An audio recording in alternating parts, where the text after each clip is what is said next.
तो अभी तो तुरंत के अंदर खाली इस चीज का वर्णन है। जी शुरू से जैसे अपन ने बात करी कि चेतना और उसके उपकरण, जिसके अंदर चेतना जी एक चीज है, उपकरण दूसरी चीज है। जी और उपकरण जितने ही परिष्कृत होंगे और जितने ही कल्टीवेटेड होंगे, चेतना उतने ही सही तरीके से सुविधाजनक रूप से अपने आप को उन उपकरणों के द्वारा मैनिफेस्ट कर देगी। पर इसमें हमने काफी उदाहरण इस चीज के लिए थे कि हमको उपकरणों की क्रिया से चेतना को जो है कंफ्यूज नहीं करना चाहिए। इसका उदाहरण फिर बाद में दूसरे पैराग्राफ में माँ ने ये दिया कि जो जीनियस है, जो विलक्षण हम्म क्षमता का व्यक्ति है, वो तो हम्म किसी अधूरी या टूटी फूटी चीज से भी कोई विलक्षण कृति कर सकता है। हम्म पर उसी व्यक्ति को अगर कोई बहुत अच्छा इंस्ट्रूमेंट दे दिया जाए तो उससे तो वो कोई चमत्कार तक भी पैदा कर सकता है।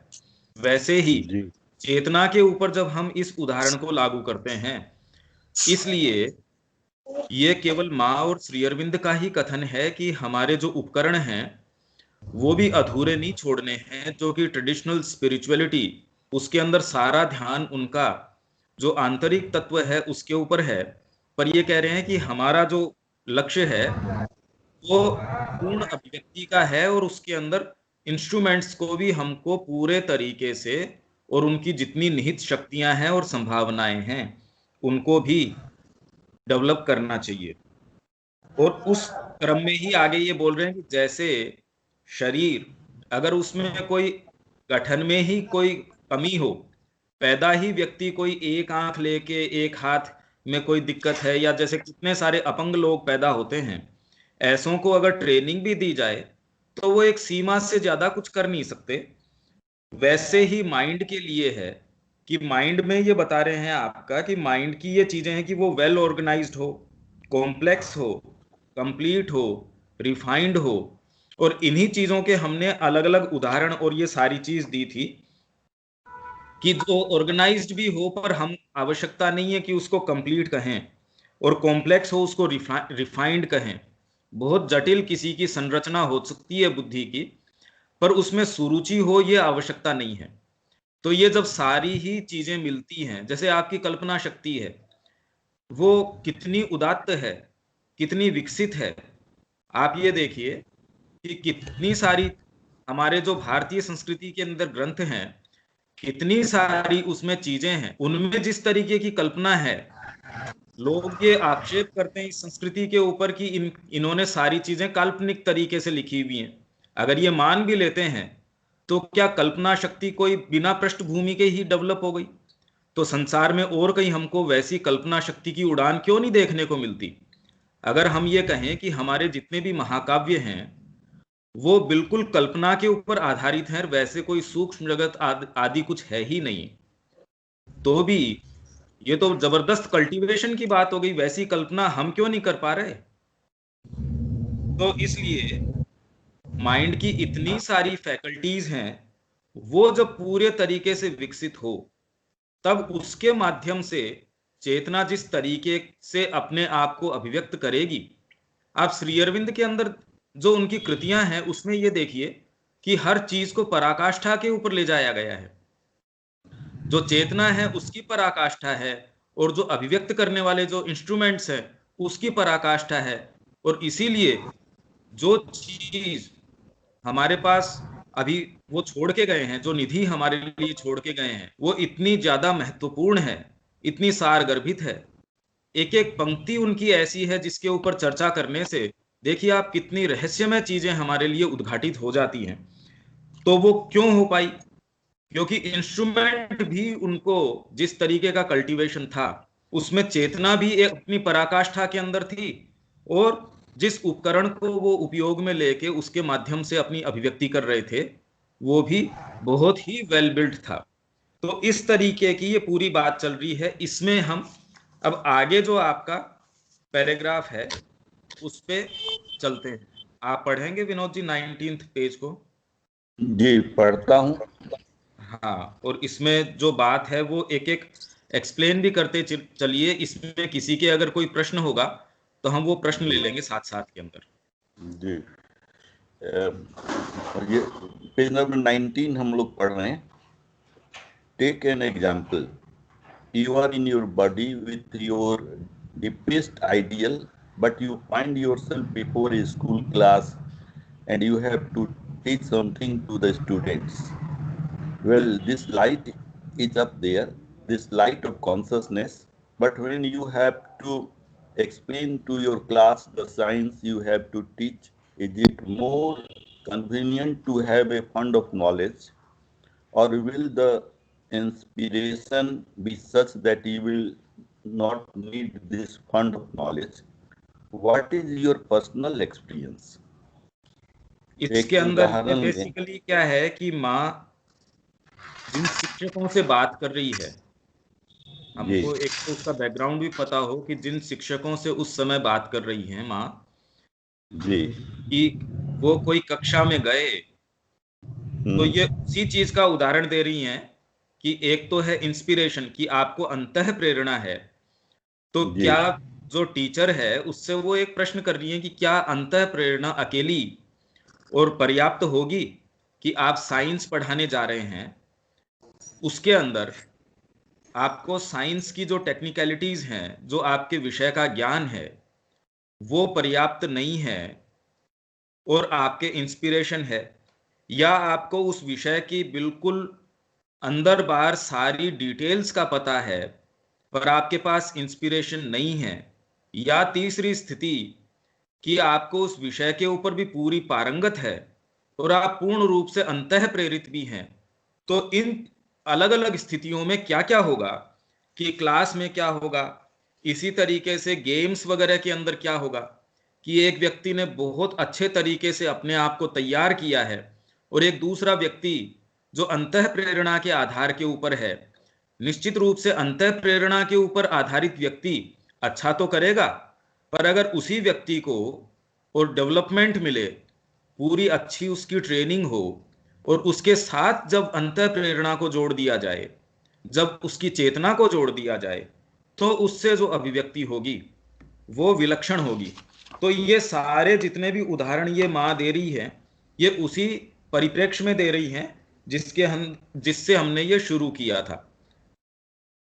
तो इसमें ये कह रही हैं कि अगर तुम क्लास में गए और आपको स्टूडेंट्स को कोई चीज पढ़ानी है, तो well this light is up there, आप में वो चेतना, वो प्रकाश, वो तो है, but when you have to explain to your class the science you have to teach, पर जो विधा, जो विज्ञान, जो विद्या, जो चीज आपको अपने बच्चों को पढ़ानी है, विद्यार्थियों को पढ़ानी है, तो माँ ये प्रश्न कर रही है, is it more convenient to have a fund of knowledge, और will the inspiration be such that you will not need this fund of knowledge, कि क्या ज्यादा सुविधाजनक होता है यदि आपके पास ज्ञान की राशि हो, जिस विषय को आप पढ़ा रहे हैं उसके विषय में आपके पास आवश्यक जो ज्ञान है, उसकी जो बारीकियां हैं, वो राशि आपके पास होना, क्या ये ज्यादा सुविधाजनक बना देता है, या विल द इंस्पिरेशन बी सच, या फिर क्या आपकी अंतर प्रेरणा पर्याप्त होगी कि उसको ये जो ज्ञान की राशि है उसकी आवश्यकता नहीं होगी। What is your personal experience, तुम्हारा इसमें व्यक्तिगत अनुभव क्या है। तो इस तरीके से माँ ये बात कर रही है। तो निश्चित रूप से जो ये इंस्पिरेशन चल के लेके चलते हैं जो लोग, क्योंकि शिक्षा का आधार ही माँ ने पौंडीचेरी आश्रम में तो उसी आधार के ऊपर शिक्षा ली थी, शुरुआत ही उस चीज का उस पे था, तो इसलिए ये प्रश्न कर पा रही हैं। आम स्कूल में तो आप इस तरीके का प्रश्न कर भी नहीं सकते कि आप इंस्पिरेशन से पढ़ा रहे हैं या फंड ऑफ नॉलेज से पढ़ा रहे हैं, उनके पास तो और कोई दूसरा ऑप्शन होता नहीं ना। उनको तो अपने विषय की, जिसको हम मानते हैं कि उस विधा के अंदर या उस सब्जेक्ट की ये बारीकियां हैं, ये उसकी टेक्निकलिटीज हैं, अगर पढ़ाने वाले को उसका ज्ञान न हो तो वो तो एलिजिबल ही नहीं होता अपनी कक्षा के अंदर जाने के लिए। पर ये एक बिल्कुल अलग सेटअप की बात है, इसीलिए माँ इस तरीके की प्रोपोजिशन उनके सामने पोज कर रही है, टीचर्स के सामने। आगे चलें इसके अंदर। मारोदिया जी।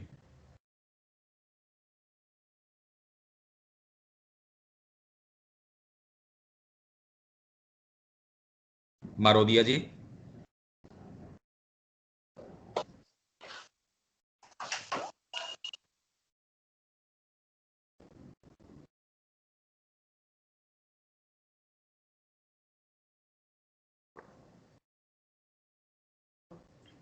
शायद मारोदिया जी को आवाज नहीं जा रही। स्नेहा, इसमें 19th जो पेज है, इसमें दूसरा वाला पैराग्राफ है। इससे अगर तू शुरू करना चाहती है तो शुरू कर सकती है। ये है ना, you find don't you that there are days, ये यहां से शुरू कर सकते हो।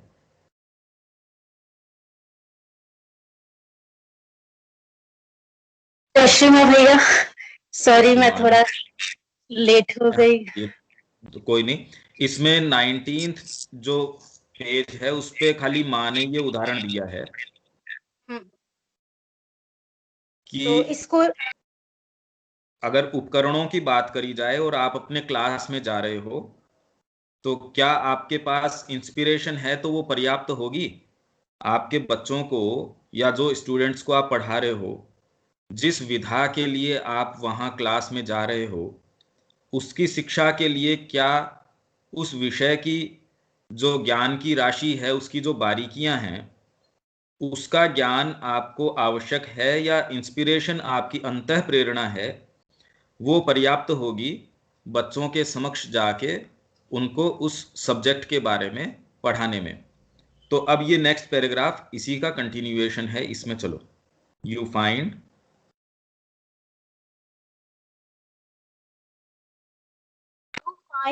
don't you, that there are days when everything goes well. You are eloquent. Your students listen to you and understand you easily. But there are other days when what you have to teach does not come. They do not listen to you. That is, you are bored and are boring. This means that in the former case, your consciousness is awake and concentrated upon what you are doing, while in the second, it is more or less asleep. You are left to your most external means.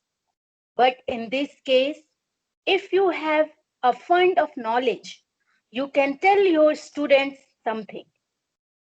If you have a mind trained, prepared, a good instrument responding well when you want to make use of it, and if you have also gathered all necessary notes and notions, all will go very well.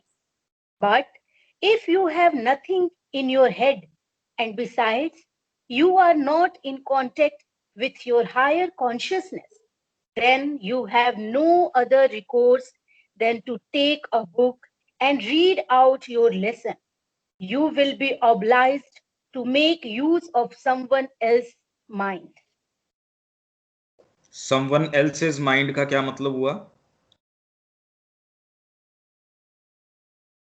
भैया जो book में जो जैसे जो भी ideas अगर वो book से पढ़ा रहा है, तो उस बुक में जो भी आइडियाज हैं वहां पे बताया गया है, तो वो बस उसी को एक्सप्लेन करेगा, उसी को सेंटर में रख के उसी के इर्द गिर्द, मतलब वो जो भी वो टीचर है वो क्लास बताएगा खुद की, क्योंकि खुद के अंदर, क्योंकि मदर पहले यहाँ बोल रही है कि अगर हमारे पास अपना, अगर हम अपने हाईएस्ट कॉन्शियसनेस में नहीं है तो हम उसको उस चीज से तो दूर हैं। तो अदर्स माइंड, एल्स माइंड का मतलब वही हुआ कि जो बुक में उस जो जो टॉपिक है और जो जिस तरीके से वो बुक अपने थॉट्स को रख रहा है, जो भी पर्सन है उस जिसने उस बुक के थ्रू अपनी बातें कही है, तो यहाँ का मतलब मुझे समवन एल्स माइंड का मतलब यही समझ में आता है। हाँ नहीं, ये ठीक बात है, पर एक तो हाईएस्ट कॉन्शियसनेस की बात नहीं कर रहे। ये तो कह रहे हैं कि अगर आप में चेतना है, लाइट ऑफ कॉन्शियसनेस हाईएस्ट है या जो भी है, पर आप में अगर चेतना है, उसका प्रकाश है, या आप इंस्पायर्ड हो, आप प्रेरित हो। अच्छा, अब इसके अंदर वास्तव में इसका क्या रिजोल्यूशन है, इसका क्या करना चाहिए, क्या फंड ऑफ नॉलेज की आवश्यकता है, या क्या इंस्पिरेशन सेल्फ सफिशिएंट है? मतलब क्या करना चाहिए इसका, क्योंकि इसके अंदर तो ये कुछ बोल नहीं रहे ना। ये तो बोल रहे हैं कि अगर वो आपके पास फंड ऑफ नॉलेज भी ना हो और ये चेतना भी ना हो, फंड ऑफ नॉलेज होगा तो आप बच्चों को कोई उसकी जो विषय है उसकी बारीकियां या जो भी उसकी टेक्निकलिटीज हैं, कि आप उस सब्जेक्ट को पढ़ाने गए हैं, आप इंग्लिश पढ़ाने गए हैं तो ग्रामर के नियम तो निश्चित रूप से आप बता ही सकेंगे, आपको अंतः प्रेरित हो या नहीं हो। तो क्या ये पर्याप्त है? और खाली आश्रम स्कूल में ही नहीं, क्या आम स्कूल या वास्तव में शिक्षा का ये तरीका हो सकता है क्या? या अंतः प्रेरणा उसके लिए आवश्यक है? मतलब किस तरीके से इनका क्या समायोजन है, इसका रिजोल्यूशन क्या है हमारे लिए? इस बात के बारे में किसी के भी क्या व्यू हैं? क्योंकि ये तो एक क्लियर कट बात है। इन्होंने शिक्षा के विषय में हालांकि कह तो ये कॉन्शियसनेस के उसमें पर्सपेक्टिव में रहे हैं, पर इसमें ये बताइए कि शिक्षा के अंदर क्या वो फंड ऑफ नॉलेज है वो सेल्फ सफिशिएंट है? तो क्या ऐसे टीचर को ही क्लास में जाना चाहिए जिसके पास फंड ऑफ नॉलेज हो, और जिसके पास चेतना हो पर फंड ऑफ नॉलेज नहीं हो, क्या उसको क्लास में नहीं जाना चाहिए? मतलब क्या करना चाहिए इसको अपन, इन दोनों बातों का समायोजन कैसे करें, क्या करें इस बात का? इस बात के बारे में किसी के कोई चीज आती है क्या?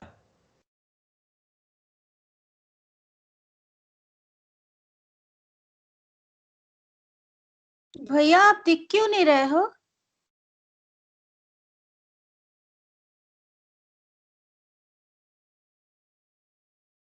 क्या हुआ? आप दिख क्यों नहीं रहे हो? मतलब आपका वीडियो ऑन नहीं है? है, आपका वीडियो ऑन नहीं है, मैं आपको देख नहीं पा रही हूँ।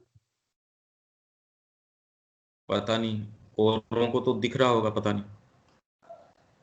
अच्छा, मुझे आप नहीं दिख रहे हो। नंद किशोर जी, क्या मेरा वीडियो आपको नजर आता है?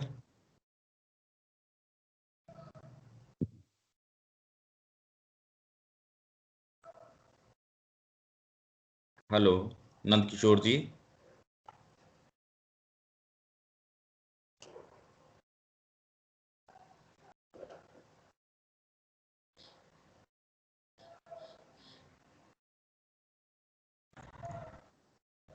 वीडियो स्टिल हो गया है। आवाज मेरी जा रही है? हाँ जा रही है। हाँ आ रही है। तो वीडियो जो है आपका माने एकदम स्थिर हो गया है। अच्छा। अच्छा।